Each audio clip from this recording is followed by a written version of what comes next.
दोस्तों आज हम बात करेंगे कि क्या हमें मंदिर में पूजा करना चाहिए और क्या मंदिर के अंदर में जो मूर्तियां होती है उसके अंदर में वाकई में शक्ति होती है जो आपके दुख को, दरिद्रता को, परेशानी को, चिंताओं को, तकलीफ़ों को वो वहाँ से ख़त्म कर सकती है।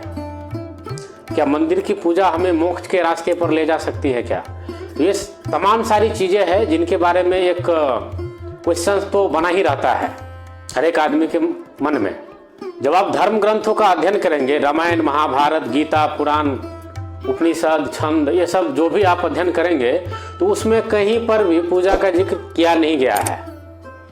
लेकिन हम बचपन से ही पूजा करते आ रहे हैं, चाहे हम मंदिर में करें, चाहे हम अपने घर के टेम्पल में करें, पूजा हम करते आ रहे हैं। लेकिन इस सवाल का जवाब हमारे पास नहीं है कि ये इसकी रियलिटी क्या है। आज इस रहस्य के ऊपर से पर्दा मैं उठाऊंगा और इस वीडियो को आप फुल वॉच कीजिए। इसके अंदर में बहुत सारी ऐसी जानकारियां हैं जो कि आपको दी गई है, जो आपके लिए बहुत ही इम्पोर्टेंट है। दोस्तों सच बात तो यह है कि रामायण, महाभारत, पुराण, छंद, उपनिषद या जो भी बहुत सारे और भी धार्मिक ग्रंथ है, सैकड़ों हजारों है, जिसके अंदर में पूजा का वर्णन नहीं है। आया कहाँ से? राइट, तो ये आया है आपका तंत्र मार्ग से। तंत्र मार्ग का निर्माण किसने किया है? तंत्र मार्ग का जो निर्माण है वो भगवान शिव ने किया है। यह एक मार्ग बनाया भगवान शिव ने, क्योंकि उनको पता था कि कलयुग आने वाली हैं तो उसके कद छोटे होंगी, उनकी विचार छोटे होंगे, उसकी नैरो माइंडेड होगी, उसका माइंड संकीर्ण है, उसके अंदर में ओजस नहीं होगा, उसके अंदर में तेज नहीं होगा, और उसकी वजह से वो अपने जीवन में उनका जो गंतव्य है मोक्ष की ओर जाना, वो वहां तक नहीं पहुंच पाएगा। 5000 10,000 वर्ष जब आप पीछे जाएंगे तो उस समय लोगों की आयु भी ज्यादा होती थी। उस समय लोग सदाचार का पालन करते थे, शिष्टाचार, सदाचार सबका पालन करते थे, यज्ञ करते थे, ध्यान करते थे, साधना करते थे और भक्ति भाव में लगे रहते थे। लेकिन ना तो आज जो मनुष्य की स्थिति है ना तो उस प्रकार से है और ना उसके अंदर में उतनी स्ट्रांगनेस है, उतनी एबिलिटी है। तो भगवान शिव को यह भली भांति ज्ञात था, तो उसने कलयुग के लिए उन्होंने तंत्र का आविष्कार किया। भारत के अंदर में सबसे जो ज्यादा प्रसिद्ध है वो है वैष्णव मार्ग, और 80% जो भारतीय है वो क्या फॉलो करते हैं? वो वैष्णव मार्ग को फॉलो करते हैं। तो उसको और सारी चीजों के बारे में कुछ भी पता नहीं है, जैसे कि शाक्त मार्ग हो गया और शैव मार्ग हो गया। और तो वैष्णव मार्ग के जो फॉलोअर्स है ज्यादा है, तो वो बाकी चीजों को वो जानते ही नहीं है।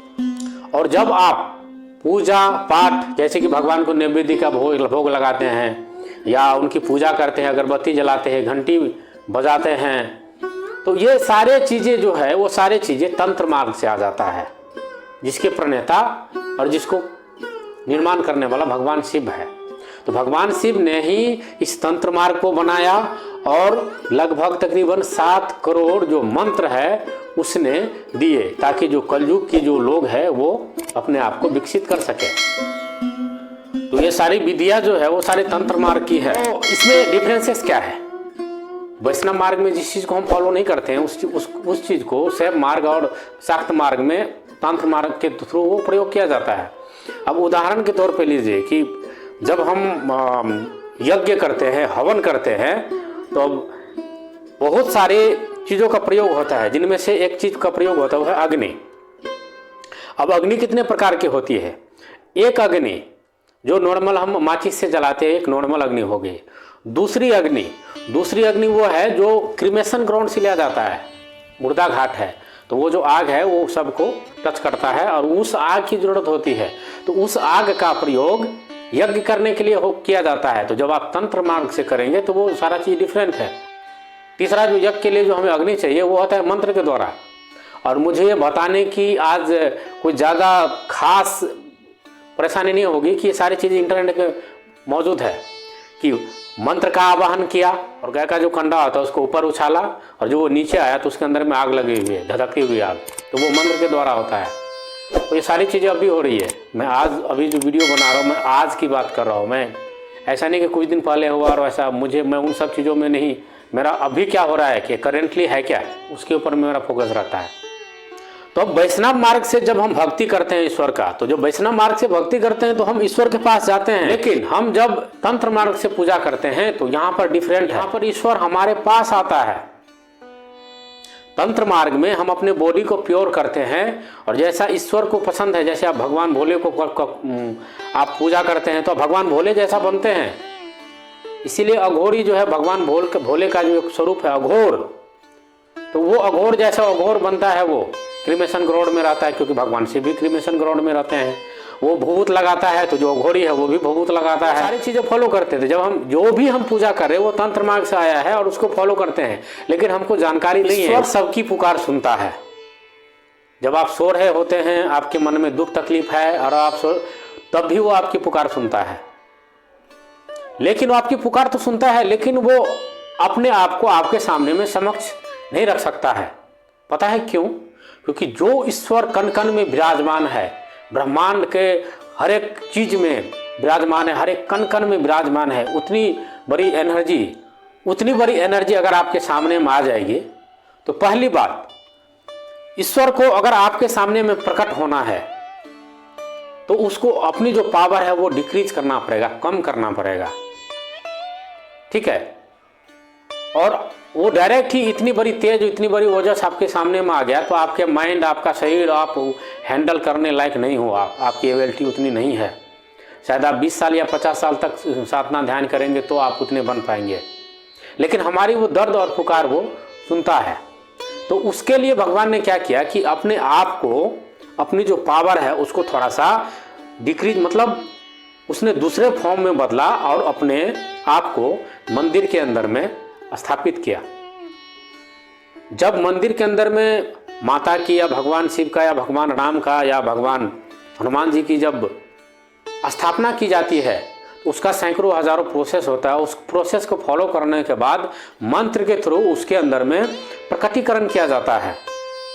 तो एक भगवान का नॉर्मल मूर्ति है तो मैं उसकी बात नहीं कर रहा, उसके अंदर में शायद वो एक मिट्टी वो है और दूसरी मिट्टी वो है। अब ईश्वर भी मिट्टी के अंदर में वो भी है, लेकिन वो गौण अवस्था में है। लेकिन मंदिर के अंदर में जो मूर्ति होती है तो वो मंत्र के थ्रू आवाहन होता है और आवाहन कर करके उसकी जो ईश्वर की जो शक्ति है उसको स्थापित किया जाता है। किस चीज के अंदर में? मूर्ति के अंदर में।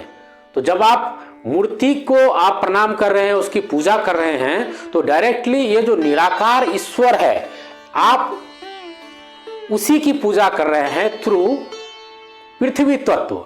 चाहे वो लकड़ी की बनी हो, चाहे वो संगमरमर की बनी हो, चाहे वो मिट्टी की बनी हो, तो आप पृथ्वी तत्व के थ्रू आप उस भगवान निराकार की आप पूजा कर रहे हैं। और मूर्ति के अंदर में उतनी ही शक्ति है जितना कि निर्गुण निराकार ब्रह्म के अंदर में है। तो जब आप मूर्ति से कुछ बोलते हैं, अपनी दुख दर्द तकलीफ आप बताते हैं, तो आप ईश्वर से ही बता रहे हैं और दे आर हियरिंग यू, वो आपको सुनते हैं। They are listening you, right? वो आपको सुनते हैं और कुछ दिनों के बाद आपके प्रॉब्लम का समाधान हो जाता है। और जब आप भगवान को नैवेद्य चढ़ाते हैं, पान चढ़ाते हैं, प्रसाद चढ़ाते हैं, सुपारी चढ़ाते हैं, तो उसको आप डायरेक्टली आप उस ईश्वर को, निराकार को आप अर्पण कर रहे हैं थ्रू पृथ्वी तत्व, और वो ले रहे हैं। अब हम सोचते हैं कि हमारे दिमाग में ये भी आता है कई बार कि हम सोचते हैं कि ईश्वर है तो दिखाई नहीं देता है, हमने जितना खीर रखा था, प्रसाद रखा था, वो तो वैसे ही है। तो हमको ये समझना पड़ेगा कि हम जो भोजन करते हैं वो स्वाद के रूप में करते हैं, लेकिन ईश्वर जो भोजन करता है वो सुगंध के रूप में करता है। इवन जब आप इस बॉडी को वैकेट करेंगे, इसको खाली करेंगे, तो भी आप सुगंध के रूप में ही भोजन को ग्रहण करेंगे। और इसीलिए हमारे यहाँ श्राद्ध प्रथा है, तो जो आत्मा इस बॉडी को खाली किया है उसको वो सुगंध रूप में वो सारी सामग्री ले सके। मेरा ये कहना है कि मंदिर के अंदर में ईश्वर है, और उसका प्रमाण यह है कि जब मूर्ति को जब स्थापित कर दिया जाता है, वो ईश्वर की जो प्राण प्रतिष्ठा उसके अंदर में कर दिया जाता है। इसके बाद उसकी आंख के ऊपर जो पट्टी लगी होती है उसको खोला जाता है, और जब वो खोला जाता है तो उसके ठीक सामने पट्टी खोलने से पहले एक आईना रखा जाता है, और आईना रखने के बाद वो देखते हैं कि वो आईना टूट जाता है। इसके भी वीडियो आपको इंटरनेट पर मिल जाएंगे, राइट? तो वो एनर्जी ही वहाँ रहती है, और डेली वहाँ पूजा होने की वजह से उनकी जो प्रभाव है, उनकी जो पावर है वो कई गुना बढ़ जाती है। तो आपके दुख उसके सामने में बहुत छोटे हैं। आपकी परेशानी, आपकी चिंताएं, आपका डर बहुत छोटे हैं। और मैं आपको बोलता हूं कि आप मंदिर जरूर जाइए और उस परब्रह्म निराकार जो करोड़ों सूर्य के भांति प्रकाशवान है, वो वहां पर विराजमान है। आप उसका दर्शन कीजिए, उसकी पूजा कीजिए। जय श्री राम। हर हर महादेव।